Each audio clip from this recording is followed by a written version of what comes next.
Ipinahiling kan mga personahes kan Bureau of Jail Management and Penology Bicol ang mga natatagong talento kaini pag-abot sa pagsayaw, pag-arte, pagkanta asin iba pa. Ini kasabay kan matrayumpong aktibidad na pigsagibo kan BJMP na Jailers on Stage na ginibo kan nakaaging Biyernes, Setyembre 29 na ang katuyuhan iyon na maipahiling man ang mga natatagong talento kan mga personahes kaini. Ang Regional Director kan ahensya na si Jail Chief Superintendent Joel Superficial na mga nanggad sa ginibong performance kan anong na partisipante na hali sa man iba-ibang probinsya sa riyon.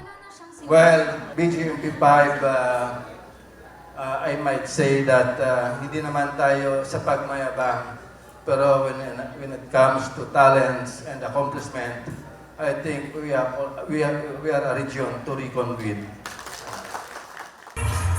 Kaiba sa mga nagpartisipar sa aktibidad ang BGMP The Island Wonders kan Catanduanes, Saliw Bantayog kan Camarines Norte, Eleftheria Artist Guild kan Masbate, Bailes Ras Camarines kan Camarines Sur, Albay Ritmo kan Albay, asin Inda Kasanggayahan kan Sorsogon.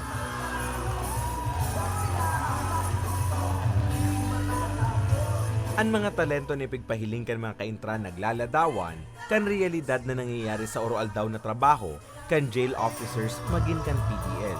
Sa hore, naiuli kan Albay ang 3rd place, 2nd place naman ang Masbate, asin binistong kampyon ang Inda Kasanggayahan kan Sorsogon. Nalabien ka ugmahan matapos na magbunga ang haraw-sarong bulan ni dang preparasyon.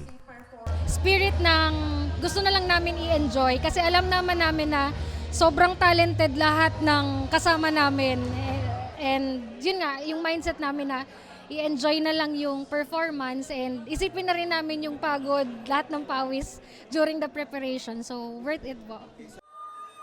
Ang Jailers on Stage, parte kan kadakon na aktibidad kan ahensya kasabay kan sa indang ika-32 na anibersaryo na may temang serbisyong makatao, may integridad at matatag tungo sa progresibong komunidad. Para sa mga baretang tatak Bicol, Carmelo Val.